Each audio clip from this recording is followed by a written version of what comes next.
दोस्तों, भारत माता की जय, वंदे मातरम। હું મુકેશ વિશ્વકર્મા પંચાલ આપની વચ્ચે દરરોજ અલગ અલગ મુદ્દા લઈ અને આપને રજૂ કરું છું. આપણી ચેનલ આપણે કંઈક નવું કરીએ. સૌપ્રથમ વિશ્વાસઘાતથી બચવું એ આપણો મૂળ મંત્ર છે. હવે સમાચારની શરૂઆત કરીએ. અમદાવાદના ગીતા મંદિર પાસે ગેસની એજન્સીમાં 2 બાટલા ફાટ્યા અને આગ લાગી. તમે સમજો કે આ જે આગ લાગી અને ગેસના બાટલા ફાટ્યા એનું 3 વ્યક્તિ ઈજાગ્રસ્ત થયા છે. સારવારમાં 6 વાહનો બળીને ખાખ થઈ ગયા છે અને 50થી વધારે બાટલા એ દુકાનમાં હતા. એવું પણ માનવામાં આવી રહ્યું છે કે ત્યાં મોટા બાટલામાંથી નાના બાટલામાં ગેસ રિફિલિંગ થઈ રહ્યો હતો. આ આખું ગેરકાયદેસર જેને કહેવાય કૃત્ય થઈ રહ્યું હતું. અને આવા જોખમી સ્થળો છોડી અને ફાયર બ્રિગેડ હોટલો તપાસતી રહી. પણ આવા જે કૃત્યો થઈ રહ્યા છે કોની નજર હેઠળ, કોની રહેમ નજર હેઠળ, એ ખરેખર હજી તપાસનો વિષય છે. પણ ખરેખર આ ખૂબ મોટી જાનહાનિ થતાં બચી ગઈ છે. છતાંય ઘણા ખરા લોકોને તો જાનહાનિ થઈ જ છે. હવે આગળ તપાસ રહેશે કે શું થશે ને શું જોયું. પણ ભારત ગેસની એજન્સીમાં આજે બપોરના સમયે કોઈ કારણસર 2 સિલિન્ડરમાં બ્લાસ્ટ થયો હતો. નાસભાગ મચી ગઈ હતી એ વિસ્તારમાં અને ઈજાગ્રસ્ત લોકોને હોસ્પિટલમાં ખસેડવામાં આવ્યા હતા. એસટી બસ સ્ટેન્ડ તરફનો રસ્તો થોડીક વાર માટે બંધ પણ કરવામાં આવ્યો હતો. મુદ્દા નંબર 2, આ સરકારમાં કોઈ પણ માણસ ગમે ત્યાં એને જે કૌભાંડ કરવું હોય, જે પણ કમાઈ લેવાની જે સસ્તી ગલીઓ હોય અને એવા શોર્ટકટ હોય એ અપનાવે છે. કારણ કે કોઈને કાયદાનો ડર નથી. અને હું કાયમ કહેતો આવ્યો છું કે સરકાર કોઈની પણ હોય, પણ જ્યાં સુધી જે પોલિટિકલ લોકો હોય છે એ લોકોનો આશીર્વાદ ના હોય ત્યાં સુધી કોઈ અધિકારી કે કોઈ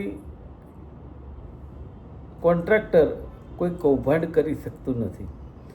મહીસાગર જિલ્લાના બહુચર્ચિત નલ સે જલના કૌભાંડ જે બહાર આવ્યું તેમાં 123 કરોડના કૌભાંડમાં ભાજપના નેતા સહિત વધુ 3 આરોપીઓ ઝડપાયા એવું તપાસમાં બહાર આવ્યું છે. આપણે તપાસ અધિકારીને ખૂબ ખૂબ અભિનંદન આપવા જોઈએ કે એમણે આ જે આખું બહાર લાવ્યા. કારણ કે ધરપકડ કરાયેલ કોન્ટ્રાક્ટર મુકેશભાઈ પટેલ એપીએમસીમાં ભાજપના ડાયરેક્ટર છે. 1.78 કરોડ રૂપિયાની રિકવરી હજી બાકી છે. પણ મને એમ થાય છે કે આ નળ સે જલની વાત જે કરી રહ્યા છે સરકારના લોકો, પરંતુ પાછું વાળીને નથી જોતા કે આમાં કઈ જગ્યાએ ક્યાં ત્રુટીઓ રહી જાય છે. અને આ કોન્ટ્રાક્ટરે 14 ગામોમાં કામગીરી કરી હતી, જેમાં ગેરરીતિ જ આચરી છે. કારણ કે સરકારી ખાતામાં બાંધકામના કામો કરી રહ્યા છે. બીજા આરોપી હિતેન્દ્ર સોલંકી દ્વારા જિલ્લાના 7 ગામોમાં કામગીરી પૂરી કરી હતી, જેના પેટે 60 લાખ રૂપિયાની રિકવરી છે. જ્યારે અન્ય આરોપી સુભાષચંદ્ર પટેલ પાસે સરકારને 2.46 કરોડની રિકવરી બાકી છે. તમે વિચાર કરો, પૈસા ચૂકવાઈ ગયા છે, હવે રિકવરી કરવાની છે. તેમજ મહીસાગર જિલ્લાના લુણાવાડા અને સંતરામપુર તાલુકાના 14 ગામોમાં ઘર ઘર સુધી પીવાનું પાણી પહોંચાડવાના આ મહત્વાકાંક્ષી પ્રોજેક્ટમાં ભારે ભ્રષ્ટાચાર કર્યો હતો. હલકી ગુણવત્તાનું કામ કર્યું હતું, અથવા તો કામ કર્યા વિના જ કાગળ પર ખોટા બિલો રજૂ કરી અને કુલ રૂપિયા 2.25 કરોડની સરકારી ગ્રાન્ટની સીધી ઉચાપત કરી છે.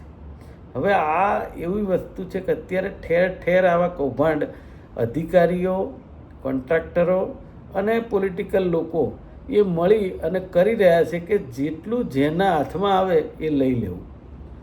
એટલે આ ખરેખર ખૂબ જ તપાસનો વિષય છે. જો કે તપાસમાં જ બહાર આવી છે, પણ આ રીતે લોકોની હિંમત કેમ ખુલી છે? એટલા માટે કે જે કાયદો છે કાયદાનું પાલન બરાબર નથી થઈ રહ્યું અને બીજું કે કાયદાનો કોઈને ડર રહ્યો નથી. આ સૌથી મોટી એક માઇનસ પોઈન્ટ કહી શકાય આપણી સરકારનો. અને કહેવામાં એવું આવે છે કે આ યોજના હેઠળ 22 જૂન 2025ના રોજ વાસ્મોના ઉચ્ચ અધિકારી દ્વારા 12 સરકારી કર્મચારીઓ અને 111 ખાનગી એજન્સીઓ સામે CID ક્રાઇમમાં 57 ફરિયાદ દાખલ કરાઈ હતી. હવે તમે વિચાર કરો, 111 12 સરકારી કર્મચારીઓ છે અને 111 ખાનગી એજન્સીઓ, એટલે તમે જુઓ કે 111 એ અને 12 અધિકારી આ બધા મળી અને કેટલી મોટી આ લૂંટ ચલાવાઈ રહી હતી એ ખરેખર તો તપાસનો વિષય છે. પણ મૂળ જેને કહેવાનું વાત એવી છે કે અત્યારે એક જાતની મોડસ ઓપરેન્ડી થઈ ગઈ છે કે જે કોઈ યોજના ચાલી રહી છે એ યોજનાની આડમાં કેટલા ટકા છૂપું આ રીતે કામકાજ છેતરપિંડીનું ચાલે છે એ મને લાગે છે આ તો ક્યાંક ને ક્યાંક ઘર ફૂટે ઘર ગયું છે. પણ આ તપાસ કેવી રીતે થાય અને કેવી રીતે કરવી એ બહાર લાવવું જોઈએ. અને અન્ય કેટલી જગ્યાએ મેં તો પ્રતિષ્ઠિત મીડિયામાં પણ જોયું છે ઘણીવાર કે એ લોકો પણ બહાર લાવ્યા છે કે આ જગ્યાએ પાણી છે, આખી લાઈન ગામમાં નાખી દીધી છે પણ પાણી નથી આવતું, અને કોઈક જગ્યાએ પાણી છે તો પાણીની લાઈનો નથી.